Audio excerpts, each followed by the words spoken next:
Okay, so I'm going to be totally upfront here. This is an attack video. It's going to have a different tone than most all of my other content, a much more hostile tone, in fact, and it will likely be one of the more controversial pieces that I post, no doubt about that. But it is also one I feel very strongly about after digging deeper.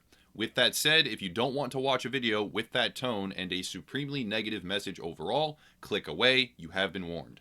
Everyone saw the title, so let's get right to the point. Bethesda has destroyed themselves. The primary cause for this is Fallout 76. I know many people are sick of hearing about it. It's made the rounds on YouTube about 10 too many times, and I myself have covered the negative angles of the game extensively.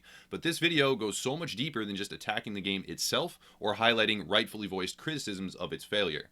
The game has completely split the player base. On the one hand, there is a vocal minority of players who are enjoying themselves and defending the game, and on the other, an equally vocal majority that hold the opposite opinion. Games this polarizing have a lasting effect. We've seen it before, and we'll see it again, with an easy example being Destiny 2. The Guardian community was split in a similar way post-launch of the Destiny 2 main game, and rapidly, over a matter of weeks and months, almost all community goodwill was shredded, absolutely eviscerated. The player base lost faith, it had continuing ramifications, and Bungie has put in long, arduous hours to repair that goodwill, which to some degree has been successful, but in the back of everyone's mind, the safety net is gone. Another great example is EA with Battlefront 2. It's not like EA was some shining pillar of hope in gaming anyways, but they got caught with their hand in the proverbial cookie jar. The microtransaction mania spawned from Battlefront 2's greedy initial systems hit them like a freight train. It had an effect on their stock price, investor confidence, and most importantly, community goodwill. I know innumerable amounts of gamers who will simply never purchase EA products again because of the Battlefront 2 fiasco in and of itself. And there is probably no better example to date of a game company torching its own safety net. The company still exists, they didn't bankrupt themselves, obviously, but they have now laid themselves bare, and the next equivalent mistake or greedy decision may very well have 10 times the negative effect that Battlefront 2 did. Players just don't have the patience for it at all. It's possible to rebuild community goodwill and confidence, but it takes far longer than the mere instant needed to destroy it all. A company that provides good games for many years has that safety net. In the case of Bethesda, it's been there for a while, sometimes larger, sometimes smaller, based on more recent production examples, but with Fallout 76 specifically, they torched the entire thing.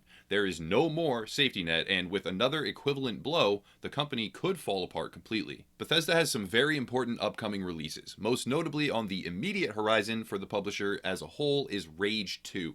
A game that sort of came from left field when announced, and it has potential, sure, but it's not likely to be a blockbuster. If it is a head turner and a game changer, I'll eat my words, but I would be hard pressed to expect it to be at this stage. Regardless of how well Rage 2 does, it will not rebuild the safety net in its entirety. It may contribute to the process, it may be a positive step, but it takes a long time to rebuild community goodwill, especially in terms of similar fiascos.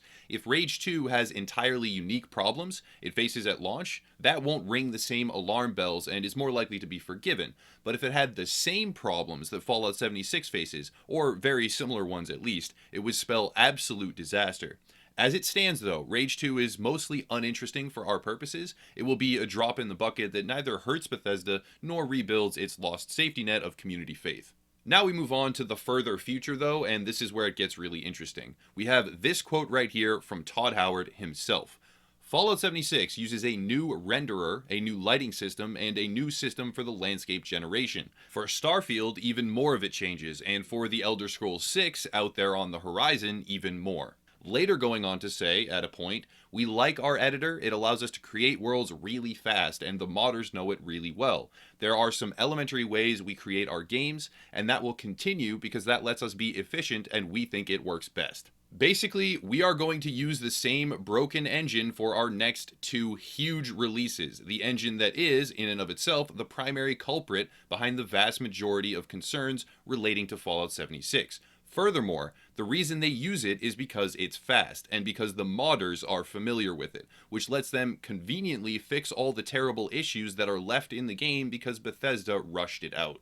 You don't even need to read between the lines to see that this is basically an acknowledgement, an open acknowledgement that they cut corners and cut costs at every single turn while deprioritizing the game's launch day functionality in preference of long-term free solutions like community modders fixing their games. Not to mention the double dipping. Don't even get me started on that. Charging ridiculous prices for small tidbits of fan-made content on a corporate storefront is like spitting in the face of their entire community. The community that is largely responsible for fixing their failed game launches.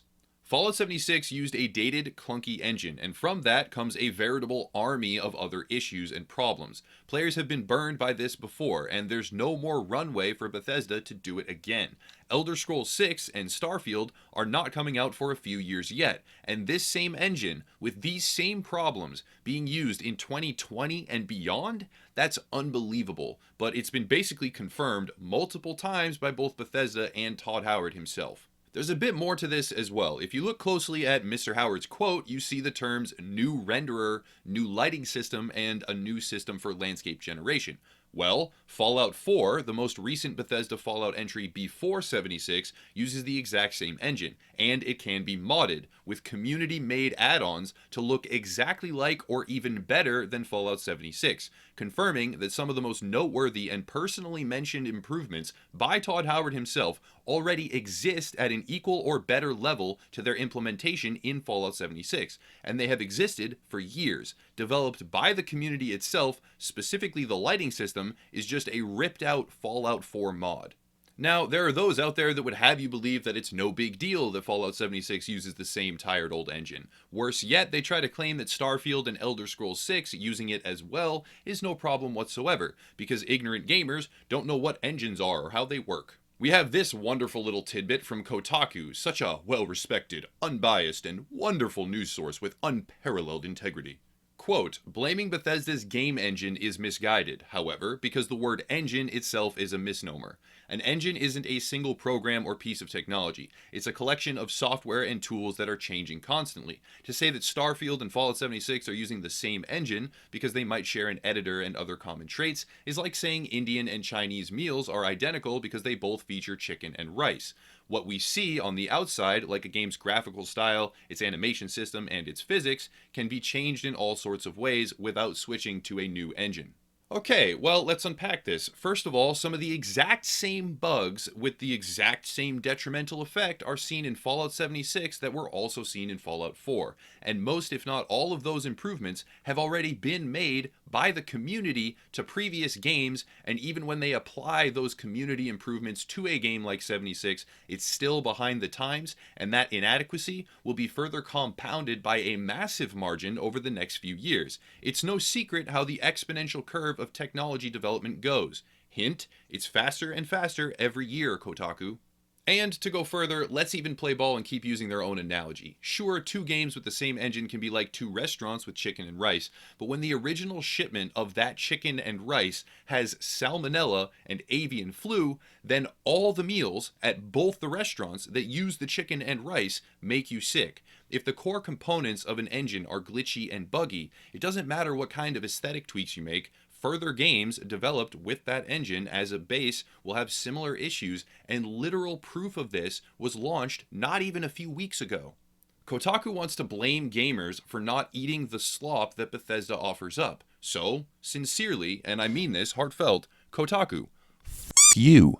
All this combines to paint a grim picture for Bethesda. They are known as Bugthesda to some and have a whole slew of other nicknames regarding this very topic. They have a long track record of releasing faulty, dysfunctional games that are then rapidly fixed by their dedicated fans in the modding community, and a lot of this was forgiven because those games had story or engaging narratives. But with their policies of speed and less is more, it finally boiled over. Fans are on edge, sales are down, people are looking to the future, and at bare minimum, Bethesda needs to avoid a similar fiasco like the plague. But that's not what they are positioning themselves to do. They are mapping out a lengthy future path using the same broken building blocks and practices that just incinerated their community goodwill and landed them with a review-bombed, scandal-marred, and largely broken Fallout 76. Some people are inevitably going to say things like clickbait and overreaction, but the collection of all these elements laid out next to one another on my screen and in my browser tabs made it impossible for me to say nothing. I have wonderful memories of Fallout and Elder Scrolls games,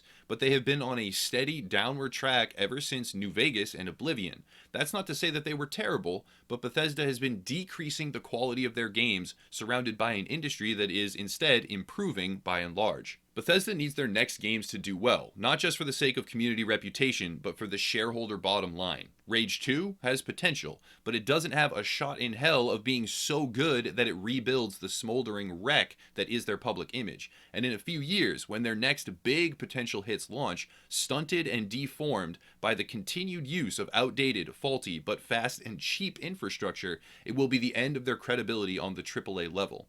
Even if they delay, switch engines, make adjustments, that costs money, lots of it. The money they are saving by cutting corners now would need to all be dumped back into projects to garner heightened sales, if not more than that, more money than they have. And that could be just as damaging budget-wise as continuing to cut corners. Companies rise and fall from grace in the gaming scene constantly. We've seen it happen time and time again. Growth, mistake, decline, around and around with different studios and different publishers. Bethesda has peaked, and now they are on the decline. But it's not very graceful. This one might be a total flameout. If I end up being completely wrong, so be it. That's actually a good thing if I am wrong. But like I said, I couldn't just stay silent and say nothing. The industry has been developing certain bad trajectory practices more and more lately, and this is just yet another example. But it's a bit more noticeable with Bethesda than it is in other areas. Pair that with some hacky mainstream outlet stories about how gamers don't know the workings of an engine, trying to debunk rightful headlines that are criticizing a game, a company, and a franchise for lapses in development and judgment, and it all comes together in such a way where I decided I'm just going to make the video even if it ends up netting some criticism and some backlash. I'm already no doubt blacklisted by Bethesda, which is honestly fair. I can understand that. I'm not a member of the EA shill promoting Game Changer program, despite what some of the commenters on my Anthem video seem to believe, and there will be more and more instances of me and my channel losing certain privileged opportunities because of abrasive wording, skepticism, and confrontational content in the hopes of spurring any small fraction of positive change. But I'm okay with that. I've come to terms with it. It's just the lay of the land. I'll never shy away from positive wording when a game looks great or a team has put in amazing effort and made something praiseworthy, but I won't just blindly spew out fake positivity like so many in the industry, and especially the content creation scene, seem to expect from each other. It's just not who I am. Final verdict is, I believe Bethesda's cooked. They hit their peak, they're on the decline, and they've got nowhere to go but down because of their current practices and their trajectory. It's over for them as a highlighted AAA developer. They are not going to be recognized, they're not going to be awarded, and they're going to be largely forgotten in just a matter of years, with consecutive releases having all the same problems that previous ones did, and people are through with it. But again, that's a lot of opinion, that's really subjective, and some people are definitely going to disagree, so I anticipate a hefty amount of debate in the comment section, to say the very least.